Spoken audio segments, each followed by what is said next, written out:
All right, so as the people join, let's start maybe with some introduction about today's topic and our panelists.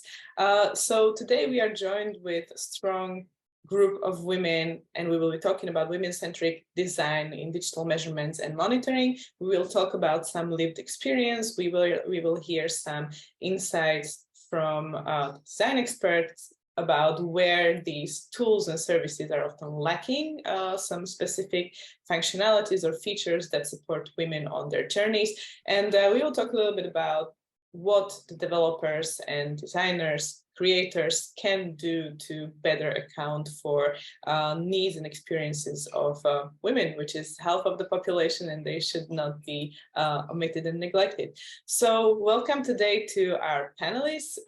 Let's start with a little bit of introduction. I'm going to be your moderator. My name is Lucy. I work with Digital Medicine Society.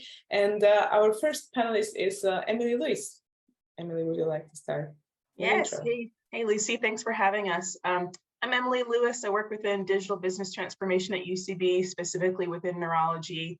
My background is really decentralized trials, development of novel digital biomarkers, and more recently, software as a medical device and the development of algorithms to support features within software as a medical device. So interested in narrow AI and generative AI and how all of those play into the future of healthcare. Thanks for having me. Brene, would you like to go next? Yeah, thanks, Lucy. Hi, everyone. I'm Brene Bent, a digital health data scientist and managing partner at Edge Analytics, which is a boutique data science consulting firm. I have over a decade of experience in the wearable space and a PhD in developing machine learning algorithms for digital health applications. And I very recently became a mom. Just like Emily, I was, pretty disappointed with the lack of support for monitoring during my pregnancy using wearables. And it turns out that this disappointment is a common theme among women using digital tools for tracking of women-centric events. So I'm really excited to be a part of this panel, bringing this issue the much needed attention that it deserves. Thank you very much. Erkude, would you like to go next? Yeah, thanks, Lucy. So very excited to be here. My name is Erkude. I'm a biomedical engineer by background, and I currently work as medical device innovation lead in UCB. I primarily focus on digital health technologies in the field of neurology. So I do scouting for digital health technologies for our neurology trials. And as Brene and Emily, I also recently became a mom of a 6-month-old baby. So very happy to be here. Thank you very much. Mansi, would you like to intro next? Yeah. Thank you so much for having me, and it's so wonderful to be in the company of so many amazing women bringing different perspectives. Hi, everyone. My name is Mansi. I have a background in human-centered design and design thinking and social impact, and I happen to be doing a lot of design-led projects in the women's space, including reproductive healthcare and female financial inclusion, which has led me to most recently critique my own toolkit of human-centered design and start to look at the ways in which our so-called human-centered and user-centered design overlooks women and core needs of women. And so my work at the moment is all around learning from gender and feminist practitioners around the world so that we can bring a more women-centric design lens into all of the product, services, and programs that we create. I'm very excited to learn and share more stories with you all. Thank you for having me. That's fantastic. Thank you for joining us today. And our last panelist, Jean Chung, please go ahead with the intro.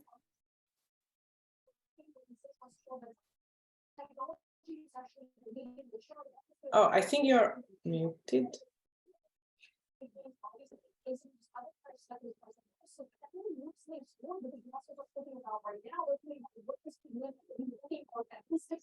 How about that? Can you hear me now?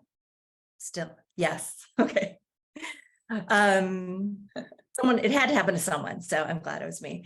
Hi, I'm Jean Chung. I'm the founder of Mighty Menopause. My background is not so much in the deeper aspects of digital health measurement wearables.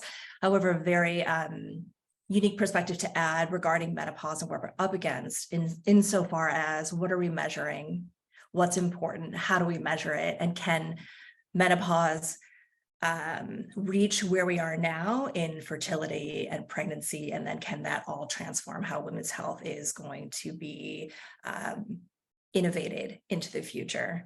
My background is building global brands in wellness, as well as investment banking and consulting.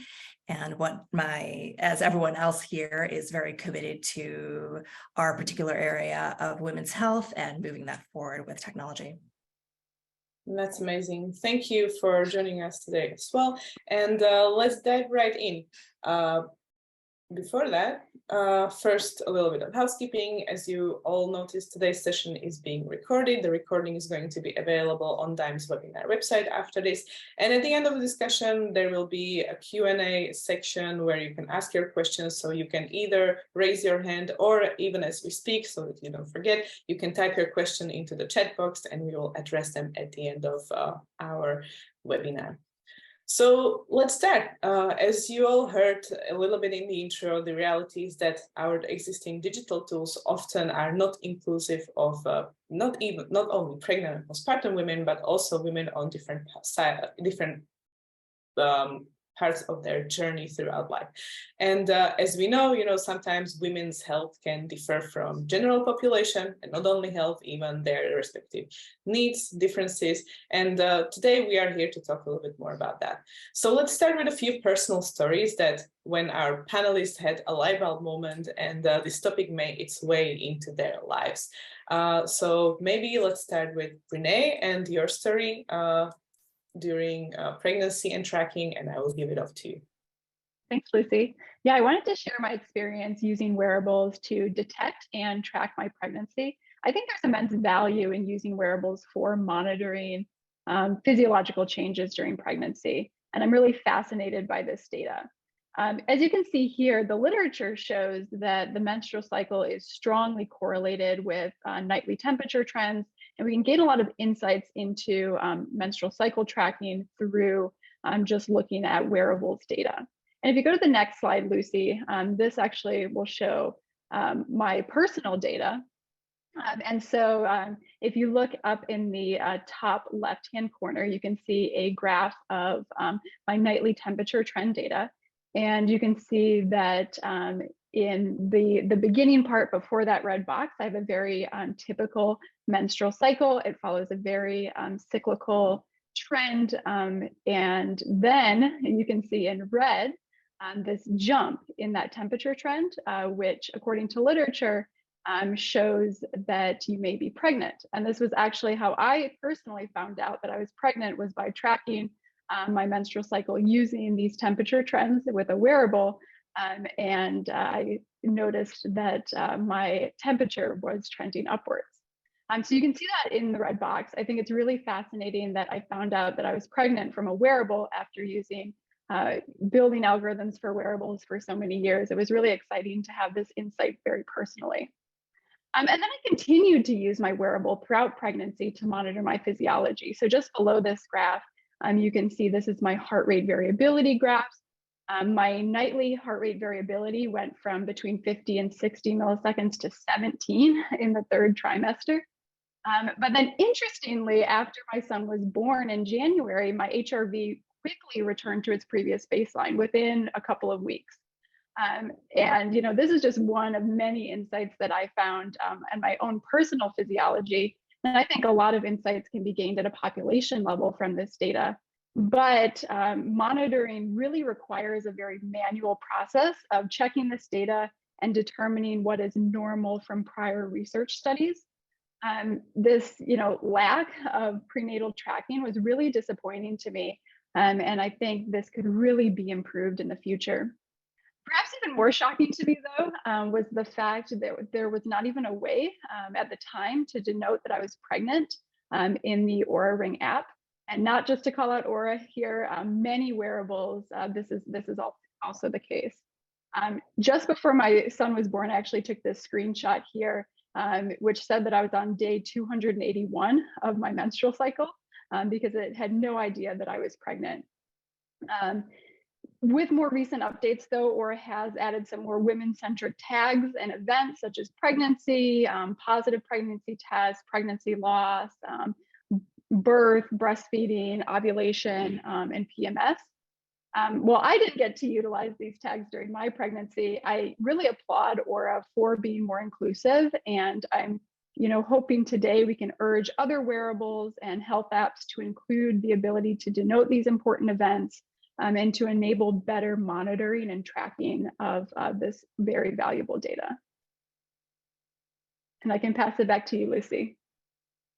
Thank you very much. This was a really intriguing story, and let's continue with maybe a little bit similar, but also slightly different story from Erkunen. Yeah, thanks a lot. So my case is quite similar to Brené's case. I also detected my pregnancy thanks to the temperature increase of the Oura ring.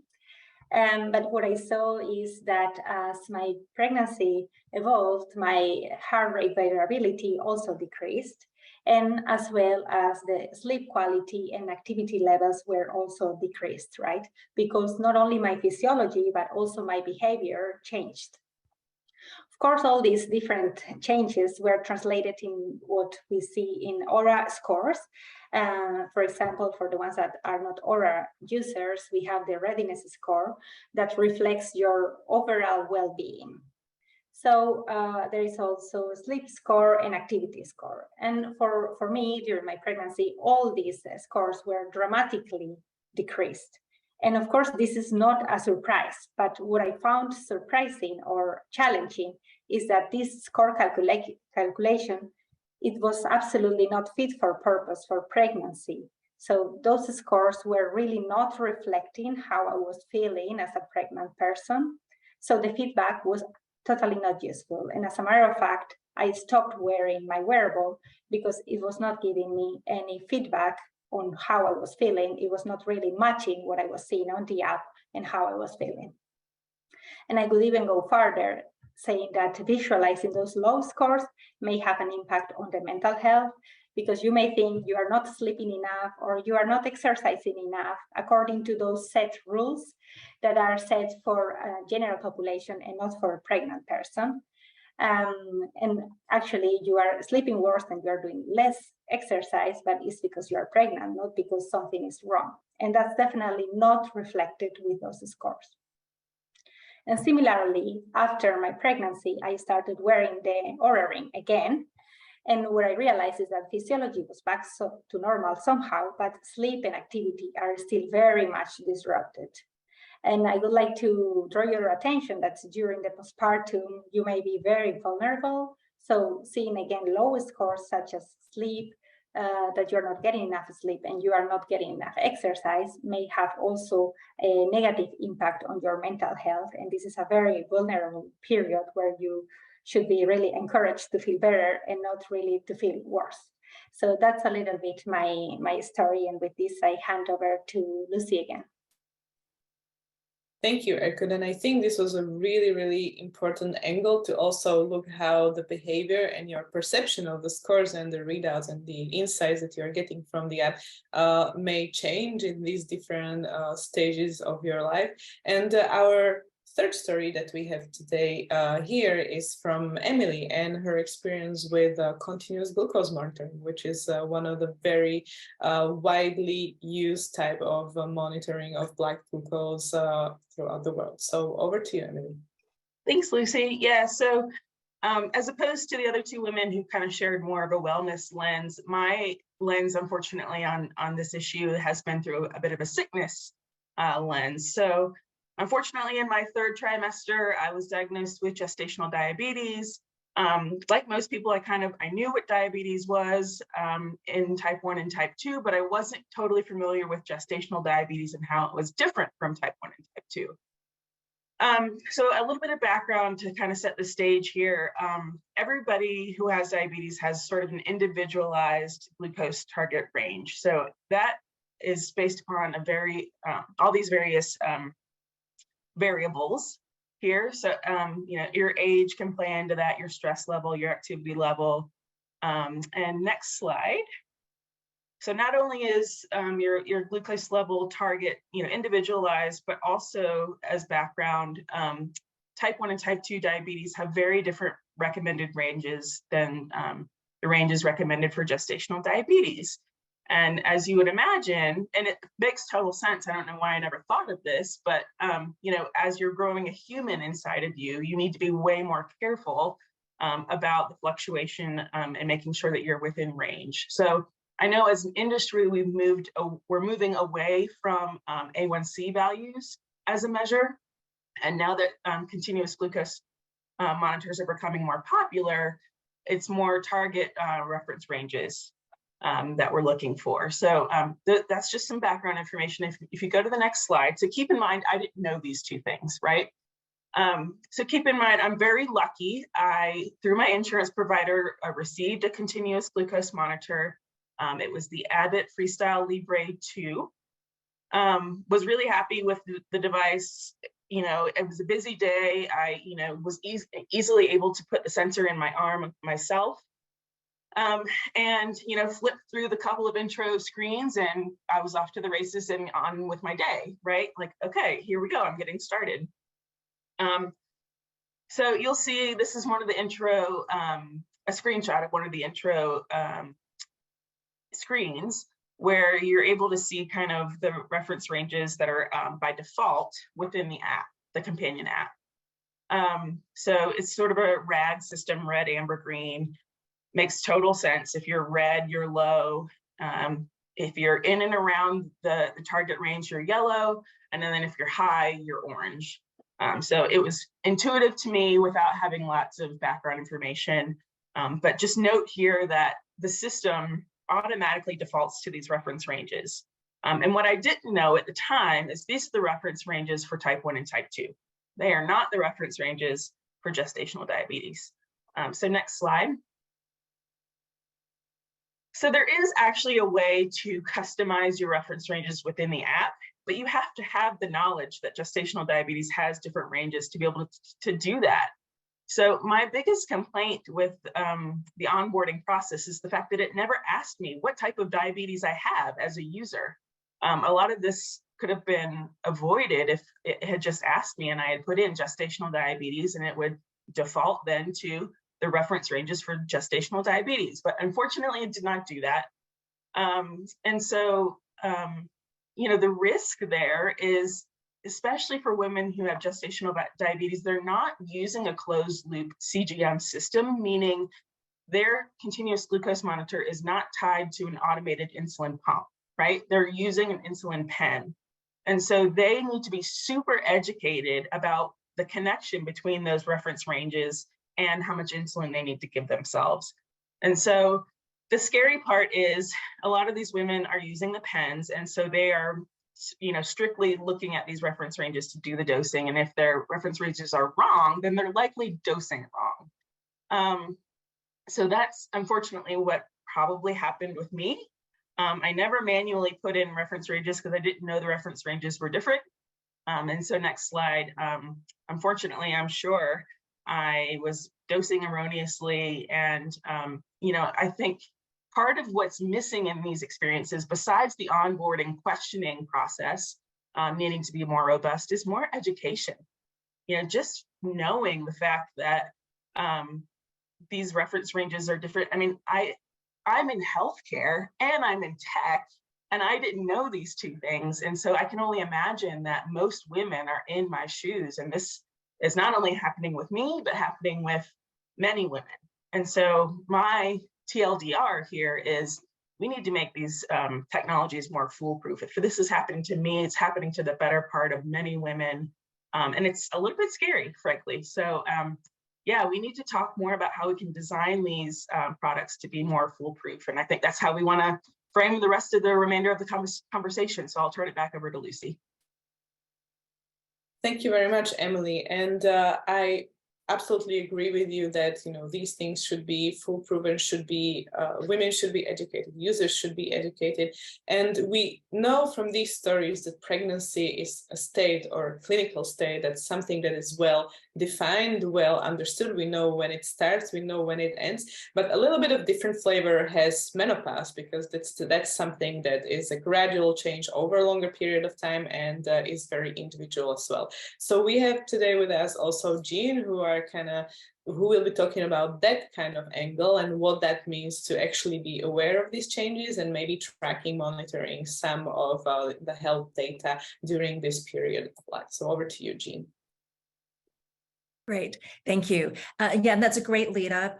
Lucy, is that, listening to the use cases that you all shared is really, I'm struck by what we don't really think about and we take for granted to lean into the plethora of data that's available around gestational diabetes. What are the reference ranges? How do I drop in? What is the dosing? And then diabetes overall, it's like a subset of this huge data set, and even like clinical and patient motivation to solve it.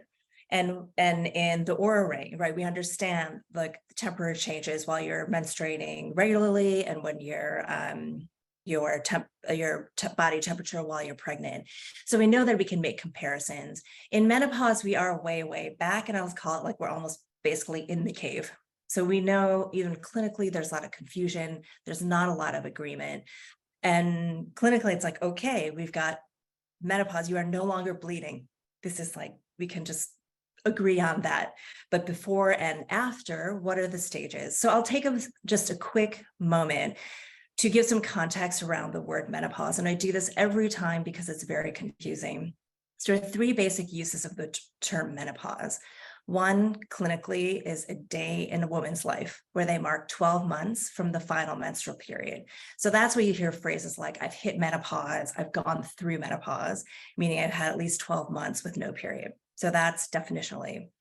Then there's menopause as a transition. So it's a multi-year journey. Women go from menstruating regularly to post-reproductive state, and it takes years. And this is where we have the statement of, I'm going through menopause, and every woman's menopause is different. You don't know when it starts, when it ends, what symptoms will show up. This is mostly what we talk about when we're talking about like menopause sucks, or like when it's going to start. Like this is the menopause transition. Similarly, as humans go from adolescent to adult, they transition multiple years through puberty. And I would also add, it's not really like reverse puberty. We're really shifting into new physiological state post-reproductive years. And then there's the third usage, which is menopause as a physiological state, right? So I am still going through the journey. I will be at a state like my new normal. And so this is where you hear phrases like, women will be post-menopausal or menopause for the rest of their lives.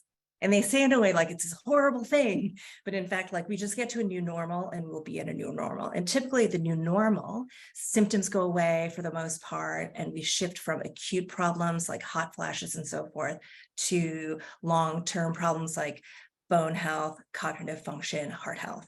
So that's just the context around menopause. When we think about supporting women through menopause, right, it really is about this tracking. As Lucy, you pointed out, we understand clinically very well pregnancy. In menopause, it's really different, right? Menstruation, period tracking, trying to get pregnant through pregnancy is really, in my view, about pattern matching. In menopause, it's all about the delta. It almost doesn't matter where I start with my estrogen production. What matters is how fast it drops, how volatile it is, and what it means for me and my body. So how can we track? So that's number one, the most basic things. And it makes me think about the first period trackers that came out maybe 6 or 7 years ago. Like, okay, we're kind of there, so we need to track. The other thing that is imperative for us to understand this and to move into a place where we have wearables, we can get this high resolution longitudinal data, is what is the reference data? How do I understand? So I love this part of the conversation. This was N of 1. What does it mean to me? Brene, you said like, here's my regular cycles, or here's my temperature while I'm cycling. Here's the temperature. It's like, okay, got it. Me compared to a few months ago to now, I understand. Then what does it mean? Like, is it normal for me, but is it normal?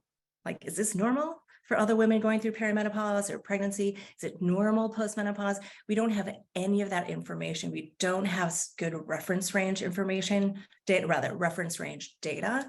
Therefore, our ability to move into this space around fertility and pregnancy is really held back. Thank you very much, Jean. So these were some really powerful stories and even like thoughts about how the physiology and the body and even behaviors of women going through different parts and experiences in their life look like. And we know, and this is great because oftentimes the developers who are creating products, they want to hear directly from the user. So here are the users talking about their problems, right? And that is something that every good product manager, product designer likes to see. And today we are joined also by Mansi Gupta, who is expert in this particular area. And I would like to hear, Mansi, your reaction to all of these stories, what you heard, and maybe to talk a little bit more broadly and in general, like what are the ways how these biases seep into that process of creation? Obviously developers are not only just men, they're also women, but like what is that thought process that actually may have some holes in our thinking that says, oh, actually, yes, this is something that we should think about. Yeah, thank you so much. And thank you so much to all the other panelists who shared such powerful stories. And I think just by hearing them, the first thing I will say is that as we are moving towards a brighter future. We're starting to, with the Aura story, okay, it started to have those labels. And now with Emily's story, hopefully, we'll start to see better onboarding. So what I'm seeing is that women-centric design is emerging, but it's still very much what we do to women is we pigeonhole them. So thanks to Jean, we're hearing that there is so little focus on menopause and so much more focus on menstruation and pregnancy with this rise in femtech and reproductive health, which is essentially reducing women to reproduction. And that's how we've seen women for so long, is that when we see women-centric design emerging, it's emerging in these places in the ways that we traditionally and conventionally have seen women, which is reducing them to reproduction. So I think when we go further and more broadly into thinking about how do we actually bring women's needs front and center, it is that, I just say like for every single project, we need to start asking, what about women?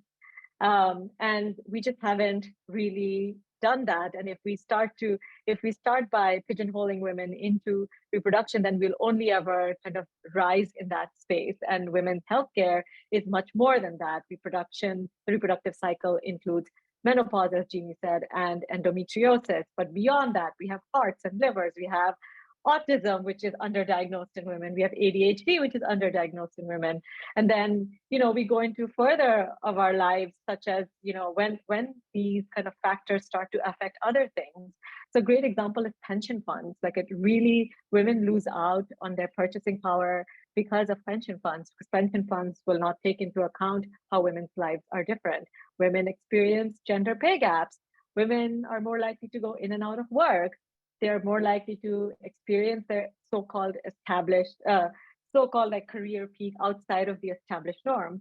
Women live longer. None of these things are kind of taken into account when it comes to pension funds. And so in the long run, it means that women experience lower purchasing power. So all of these things are connected, and that's because we are used to seeing women because we are different. Well, I'll back up and I'll say, in framing women as a minority, which is half of the world's population, and as a result of male universality, we are really setting women up to be forgettable and ignored. This is what Caroline Criado Perez says in her book Invisible Women, in which is completely filled with many of these examples that we have heard from the other panelists today. So I'll just pause there and pass it back to you, Lucy.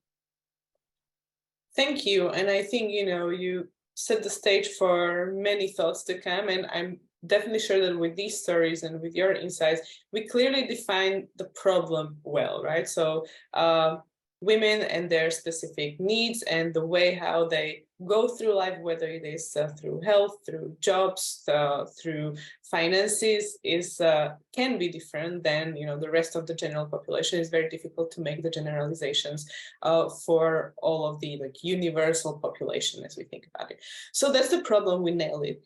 And let's now talk a little bit about how we can address it. So what should developers and creators of products, services, apps, or devices keep in mind to better include changes that are natural to women's health. And you know, I keep this open as a discussion. So first talk, first serve. I will not call out any names, but we had some examples here around onboarding to apps, personalizations, making sure that people can input some custom values, modifying the insights that are shown, changing thresholds, improving the UX, how that can be done, right? So over to you, panelists. I'll jump in with kind of an overarching kind of dovetailing with Mansi just shared, is that I love this phrase, right? The multiplicity of being a woman. And you think about, yeah, some of us really dig data. Some of us really into wearables, some are on the wellness side, some are like deep, like, what is my biology doing? And there's this breadth to it. And then there's this pull kind of socially around, like, let's just make it pink, right? So like, how do you, and like, cool, like I like some things that are pink, but not all of them. So like, how do you weigh kind of this, kind of the multidimensional need and desire and like what resonates with women with real actual information, a usable product, like where I understand the thresholds, I understand what is the onus on me versus what is the onus on the technology and or my clinician. That's really super broad. And where I think it lands where we are today is like these specific use cases, or ring in pregnancy, you know, like all these period apps, tracking apps, and like, what are they doing for women? And like just grinding deeper and deeper and finding that sophistication and then being able to translate that. So conversations like this, where we're talking about all these things, like, oh, I didn't know that happened in pregnancy in the Oura Ring. Okay, got it, I'll remember. And I think, you know, it's on us to like pull these best practices together. And so I would throw that out, and that it's not an easy thing. It's multidimensional, and it's kind of cool because we can marry both kind of these softer user side aspects, as well as like deep science, clinical knowledge, research, and data. For me, yeah, I'll build on. Oh, go ahead. Go ahead, Emily. For me, what's striking is, you know, I think we need to strike a balance between flexibility in user experience and rigidity, right?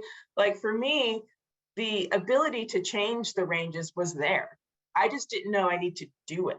So, I mean, we talked about, you know, education being so important, but yeah, learning more about the user itself. But then, yeah, striking a balance between like what needs to be automated or pre-populated and what does the user need to be triggered to do to customize.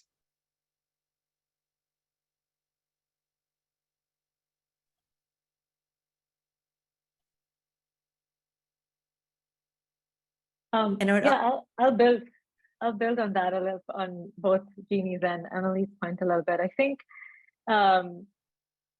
what I always encourage kind of the folks that I work with is to make the assumption that we've been designing in this so-called gender neutral way in an effort to be impartial to all of the users in the world. But essentially what ends up happening is that we end up creating often one size fits default male outcomes. And so what might a world look like if our starting point is saying that, hey, we are probably creating unintended consequences for women, which are invisible. How do we start to get to uncover some of those? And stories like the ones that we heard today could be a starting point to start uncovering them. But at the end of the day, what I have also noticed is that actually what women are asking for and needing are quite basic things. They're not, way outside of what we need to be designing. It's just done in a very reactive way. And we start to see that, like ride sharing apps, when they were first rolled out, they didn't have safety features, even though sexual harassment has been around for a long time. But it happens to affect women more. And this was an unintended consequence that some women experienced in certain parts of the world. And then it was rolled out. So it was very reactive.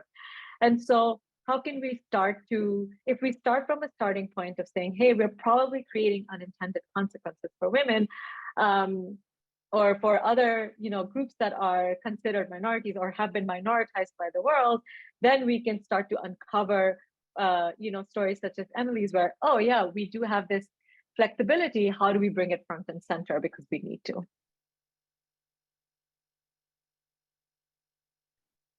Lucy, I'd love to come back to, this idea of, from a digital health perspective, right? If we come back to the wearables and we come back to these mobile apps, like what are some ways, that the community at large can, start improving these and providing a more women-centric point of view. And I think, there's a couple of things to talk about here. One is the user experience side, and I know Monzi has a lot of great insights there. But then the other side is the algorithm side. And so from an algorithm perspective, I think there are a lot of different things that we can do here. We have a lot of research. Incorporating that research into these devices is going to be, critical, as well as personalization. And I think that's something that hasn't come up yet today, but personalization of algorithms, I think is going to be really critical to the success of wearables and health apps moving forward. By being able to check a box saying you're pregnant and having that algorithm change or even adapt to you and your data, I think is, where everything is heading. And by taking this more data-centric perspective to women's health, I think we can make definitely a better future from a digital health perspective.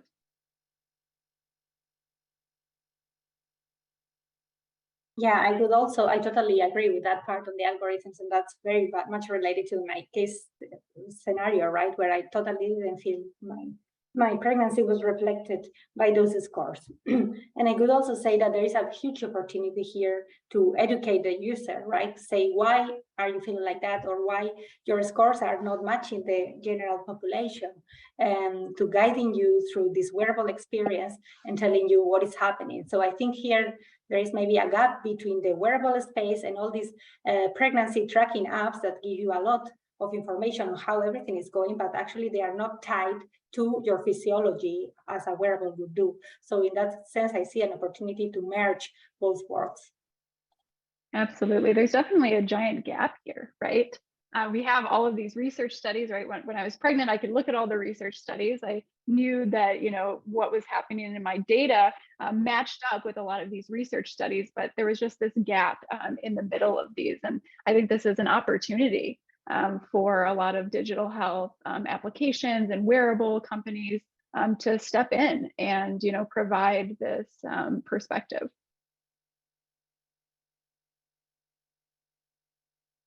Do you think that these creators and tech companies would do better if they're better educated themselves, both in the science and the scientific findings, but also in the kind of social and economic findings that affect their users around the world? I think it should start from awareness, right? And that's the first thing that we need. And that's why we are also holding, I think, this webinar, right? I'm pretty sure that there is not enough awareness in the developer side of the story to really take into account that there are different types of users, such as pregnant women, right? And I know we are now talking about pregnancy, but there is also menopause, and there are so many different physiological states of women and men and different types of people that are not taken into account, right? And this is, I think, the issue when we are generating algorithms for the general population. We are not really tackling the individual needs of each of us. And I think we need to start from awareness of thinking broadly in diversity. One thing I would add is, I've spent way too much time on ChatGPT lately, but at least there's a button to say, was this response good or bad? Click the thumbs up or the thumbs down. If there was a way to provide feedback within some of these apps and medical devices similar to that, I think that would be really helpful. And, I think the onus is shared amongst, we've talked a lot about, the developers. The developers need to focus on this, but the onus is also on us as women, right? Because we're talking about how there are so many different use cases where we're divergent from the norm in some cases, that we need to shine light on. And this is obviously a start in that, but I think the responsibility is shared between the developers and us as women, and it's incumbent upon us to continue to share our stories. Yeah, I totally agree. And I'd say, share from the menopause perspective, that most women hit their mid-40s and are basically like, what's something happening? And can someone tell me? Because I don't know. And it's fairly, and persists to this day, a very opaque start of the experience. Women just don't know. And so there is a lot of this onus on like, where do you go? What resources do you trust to drop in to educate yourself? And I think what's going back to the, like, is it normal for me? Is it normal overall, right? This push and pull between kind of population bell curve data. What are the reference ranges to like what it means to me? And what I think is super cool in the world we live in now is that as we start tracking this stuff, and surely like on the wellness side, we have all of this longitudinal like sleep data and temperature data and activity data, and like that doesn't necessarily tie to like clinical specificity. But we have all this stuff that we can start to just track when things start to change.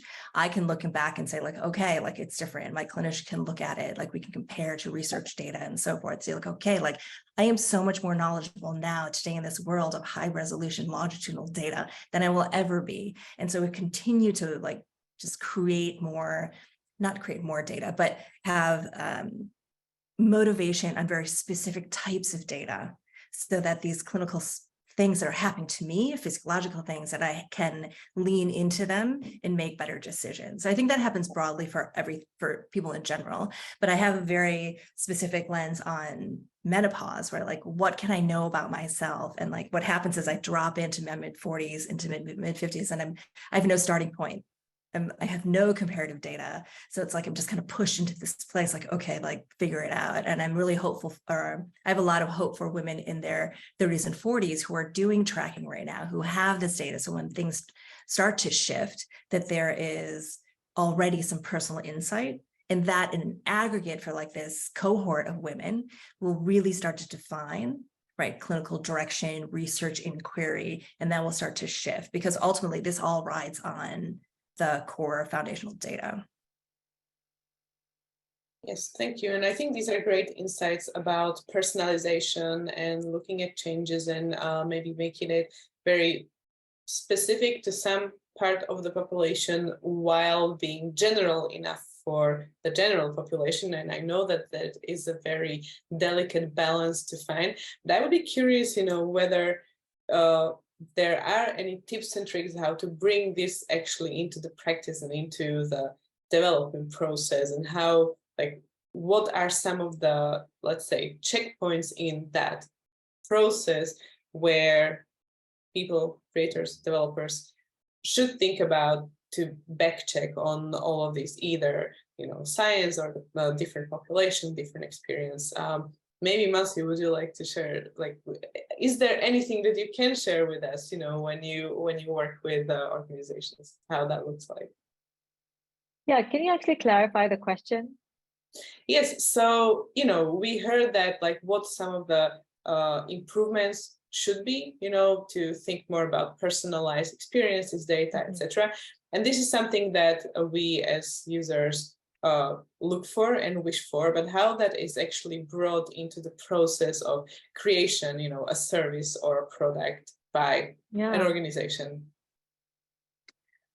I think that if I understood your question correctly, I think as long as we see women kind of like an extra and an add-on, and think about personalizing a small piece of it, but like the normal user kind of stays different, I think we will continue to stay in the problem. So a great example is the Nike training app. It's a workout app.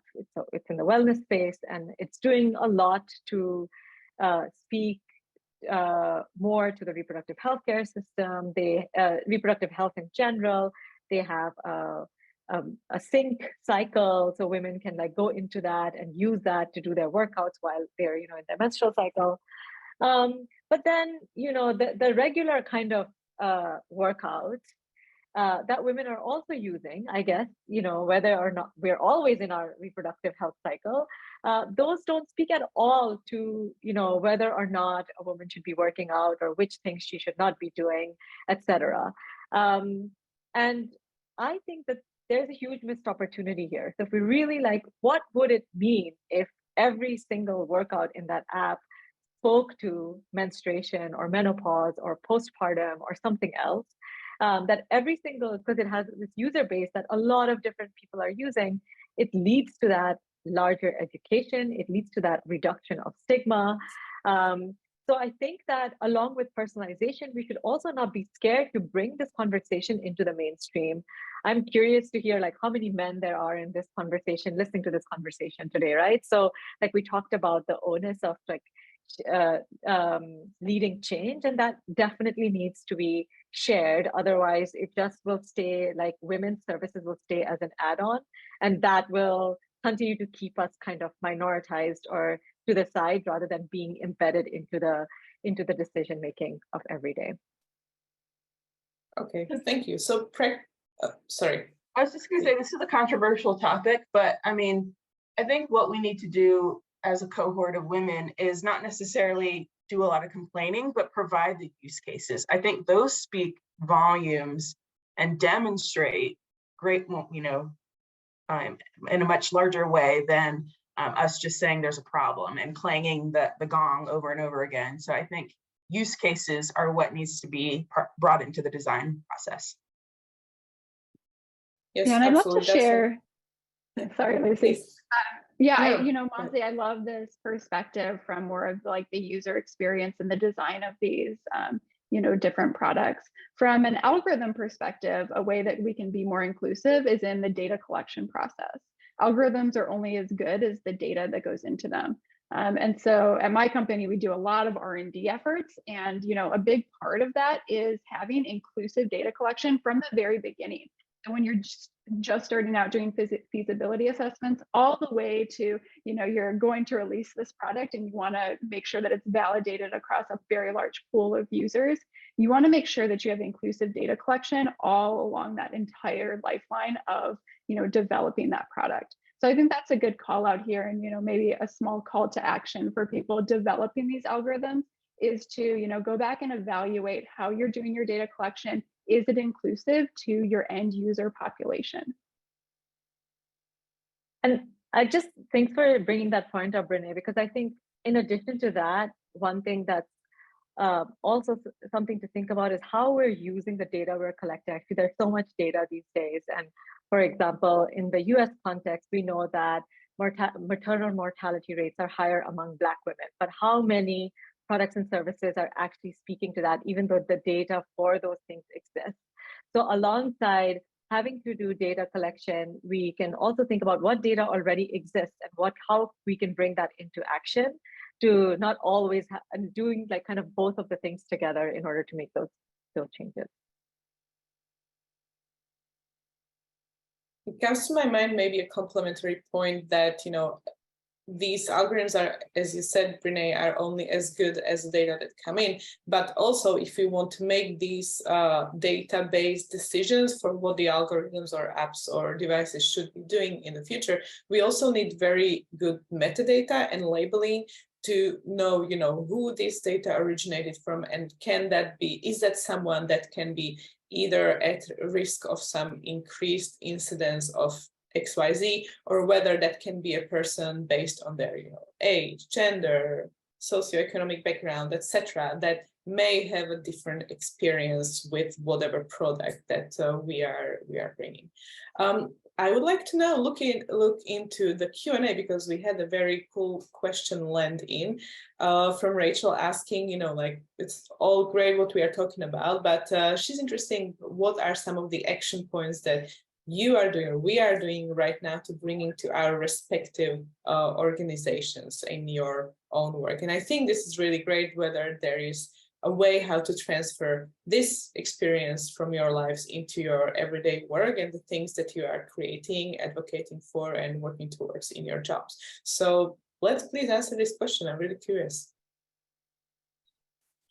I think when people think of diversity, equity, and inclusion, I don't think people think about pregnancy and postpartum and menopause. And so I think redefining it or making sure that's part of the inclusion process in every venue that we're in, making sure that that's clear to people that they should include those things, that would help. Because I think it's great that we focus on race and ethnicity and all those things, and gender in general, and those that are non-binary, trans, all of that. But yeah, what about different stages of life and the inclusion of those in roadmaps as well. So I think making sure that we really widely define DE&I in our respective workplaces and social circles and everywhere else. I'll jump in here. From a menopause perspective, I think talking to patients starts from really the understanding that, as I mentioned before, like we kind of just don't know what's happening, when it's going to happen, really what to do about it. Like, don't know what to do, don't know who to trust. Like we're really all the way back there. And in starting this company and understanding really the core problem is going back to the education piece. Like, how do we educate women about it? That is the primary illuminator that women just don't know. So then how do we know? And I think going again, like it might sound like a broken record, but like, what is the tracking? What symptoms are you having? How bad are they? How long are they lasting? And so I can understand for myself what happens. And I think that for me, it is really demonstrated, right? Like how back-footed we are as women when we get to this stage. And what does that mean in terms of product design and what we pursue? And so it is really about understanding them, the breadth of their problem, but also finding this uniformity that they need to understand what's going on and then be able to understand what to do about it, whether it's read something else, see a clinician, attend a webinar, start tracking, repurpose a fertility app or a period tracking app just for symptoms, right? How do you use that to get into action?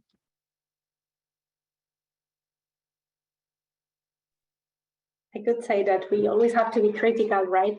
In our organizations, in whatever process we are part of, I think there is always a women-centric angle that we can bring to the discussions, right? And it might be in a clinical trial or it might be in an internal process that you are following.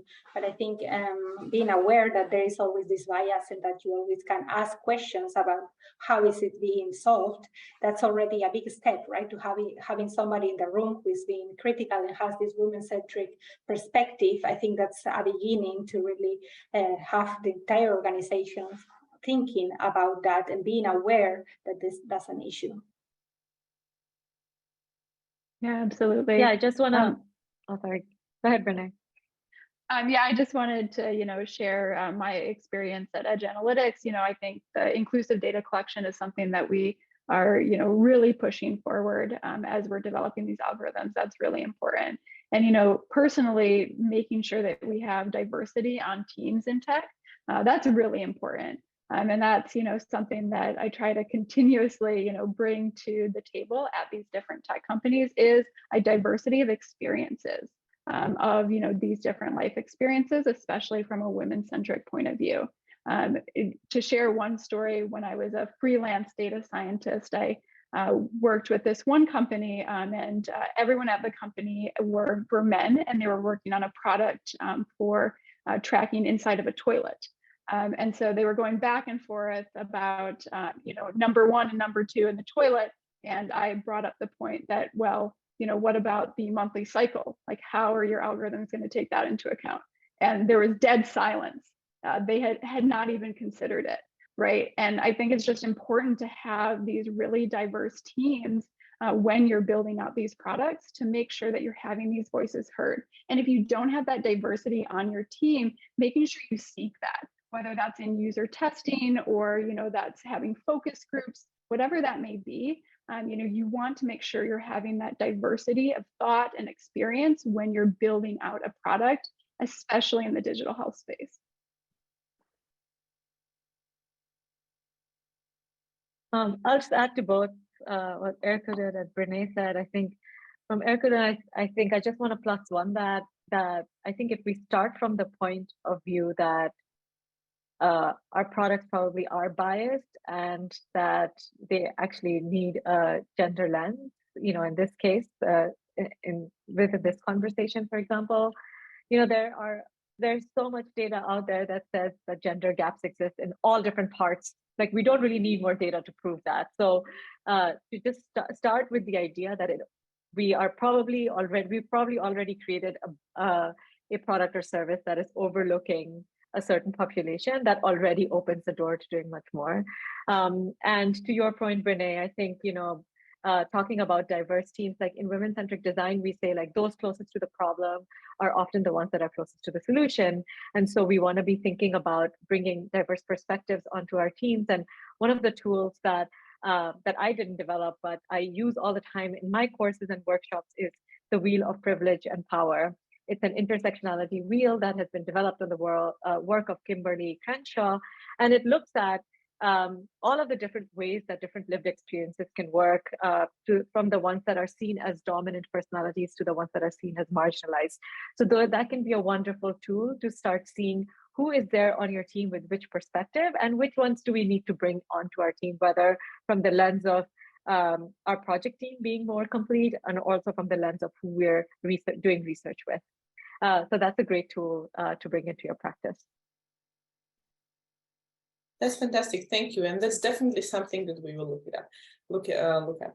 So we are almost at time here, and I would just like to invite some final remarks on the question. Like these are really great insights that we heard today, whether they were from personal user stories or they were from kind of wider thinking of how to address these differences that some populations may have in comparison to what we see as a general universal population that is using certain products. And we talk about, how this can be addressed, how different viewpoints can be brought to the table.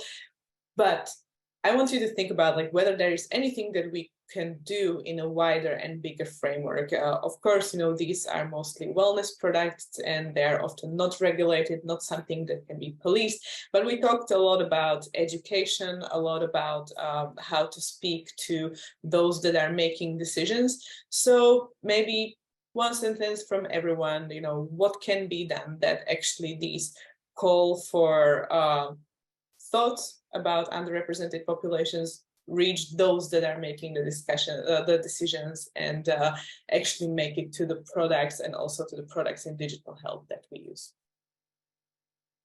What can we do? I can start. Sorry. Go ahead, Arkaden. Go ahead. Yeah, thank you. I will start with an obvious one, and it's policies, right? Indeed, we are talking about so many non-regulated products that are in a way difficult to regulate, but maybe we need to be inventing and innovative and think of a way of including inclusiveness also in non-regulated products, right? I do think that there might be ways of saying you might have to have certain criteria for user testing, perhaps, to get to a quota of inclusivity and diversity. And I do think that policy is like really a key aspect here. I would say, I think we need to think about success metrics differently. For so long in tech, we've had the same success metrics. Oh, is the product engaging users? Oh, how many new users do we have? But like, is that really reflecting the success of those that we're trying to serve? I think project metrics and product metrics need to really understand user success better and create metrics alongside that.